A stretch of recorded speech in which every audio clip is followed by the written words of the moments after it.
마일스톤 H. 안녕하세요. 마일스톤 H입니다. 오늘은 금요일입니다. 한 주 마무리를 잘 하고 계신지 모르겠습니다. 수요일 영상이 좀 늦게 편집이 되고 올라가서 목요일 날 결국 보셨고, 목요일 이후에 금요일 시황을 한 번 더 하려고 하니까 변동사항이 그렇게 크지 않아서 오늘은 좀 다른 내용으로 말씀을 좀 드리고자 합니다. 물론 토요일 영상은 따로 올라갈 것이고요. 오늘은 은행은 곧 당신의 우산을 가져갈 것이다 라는 주제로 말씀을 좀 드리려고 합니다. 오늘 역시 차트를 보면서 좀 말씀드리도록 하겠습니다. 네, 은행은 곧 당신의 우산을 가져갈 것이다. 이게 무슨 말이냐면, 제가 가장 중요하게 생각하는 지표가 미국 장단기 금리, 10년물과 2년물의 금리 스프레드가 가장 중요하다고 말씀드렸습니다. 한동안 이 지표를 보지 않았죠? 그리고 지금 현재는 1파, 2파, 3파, 4파, 5파 중에서 3파가 연장파동으로 진행되고 있다라고 말씀드렸고, 3파 중에서도 3파 중에서 1, 2, 3, 4파 이후에 5파가 될 수 있다라고 말씀드렸습니다. 그래서 기존 대비 일정이 조금 더 늘어날 수 있다고 말씀드렸죠. 그런데 첫 영상에서 이 지표가 가장 중요하다고 말씀드렸지만 왜 이 지표가 중요한지 말씀을 드리지는 않았습니다. 그리고 오늘에서야 은행은 곧 당신의 우산을 가져갈 것이다 라는 주제로 좀 말씀드리려고 하는데요. 결국 은행이라는 것도 영리단체입니다. 은행은 영리단체이기 때문에 돈을 벌어야 되겠죠. 그리고 영리단체가 돈을 벌기 위한 방법은 금리차입니다. 예대율이라는 게 있죠. 예금과 대출의 금리 차익, 대출금리의 차이를 통해서 수익을 얻는 구조입니다. 그것이 이게 장단기 국채금리와 무슨 상관이냐라고 생각하실 수 있는데요.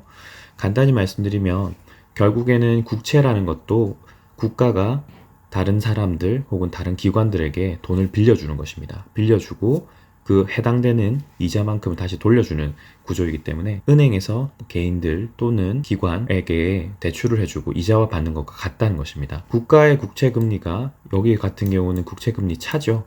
차이가 올라간다는 말은 해당 국채의 금리가 올라간다는 것과 같습니다. 금리가 오른다는 말은 결국에는 국채 금리와 은행 금리 그리고 국가 자체에서 운영하고 있는 전반적인 금리가 상승한다는 뜻이고요. 금리가 상승하게 되면 전반적인 예대금리도 전부 다 상승하는 결과를 가져가게 됩니다. 결국 기존에 이렇게 국채 금리가 하락할 때는 돈이 시중에 많이 풀린다는 소리고요. 반대로 이렇게 올라간다는 말은 시중에 돈이 점점 없어진다는 것과 같습니다. 그 말은 대부분의 돈이 은행으로 돌아간다 라고 보시면 될 것 같습니다. 자, 근데 그게 무슨 상관이냐라고 하실 수 있는데, 이렇게 돈이 많이 풀린 상태에서 대부분의 사람들이 레버리지나 또는 위험한 투자를 할 것입니다. 왜냐하면 금리가 떨어지기 때문에 많은 투자자들이 저금리의 돈을 빌려서 수많은 자산에 투자를 할 것이고요. 그 수많은 자산들 중에는 저희가 아는 코스피도 있을 것이고 원달러 환율도 있을 것이고 수많은 주식들도 있을 것입니다.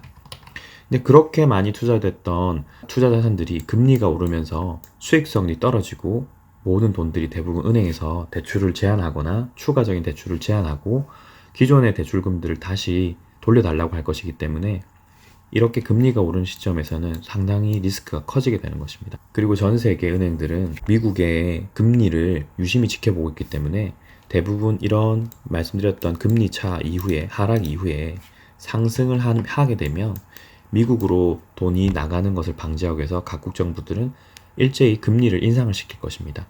그래서 제가 가장 중요하게 보는 것이 현재 장단기 금리 차고요. 장단기 금리 차이기 때문에 채권 자체의 금리가 오른 것과는 별개입니다. 하지만 이런 트렌드를 보여준다는 것 자체가 금리를 올린다는 것이기 때문에 이 지표를 보고도 알 수가 있는 것입니다. 모두 여러분들도 이런 내용들을 좀 이해하시고 공부를 조금 더 하셔서 여러분들의 이정표를 만들고 준비하시기 바랍니다. 지금은 아주 위험한 시점이고요. 조만간 보신 것처럼 4파가 완료되고 나면 다시 큰 상승이 있을 수 있습니다. 월 기준으로 보시게 되면 2008년 리만 같은 경우는 3파와 4파 이후 4파 조정 이후 5파로 상승하는 와중에 문제가 되었고요. 2000년 닷컴 버블 때는 3파가 진행이 될 때 문제가 되었습니다. 이렇게 모두 다 금리가 상승하는 시점에 위험 투자 자산들이 리스크에 빠지게 되기 때문에 돈이 유동성이 흡수되는 시점에 다들 문제가 된 것. 그렇기 때문에 이런 패턴이 완전히 똑같을 수는 없겠지만 비슷하게 나올 것이고 반드시 문제가 될 것입니다. 저는 여러 번 말씀드렸고 여러분들이 이 내용을 충분히 숙지하셔서 많은 도움 받으시고 준비하시고 안전하게 자산을 지키셨으면 좋겠습니다. 오늘 여기까지입니다. 감사합니다. 이상 마일스톤 H였습니다. 감사합니다.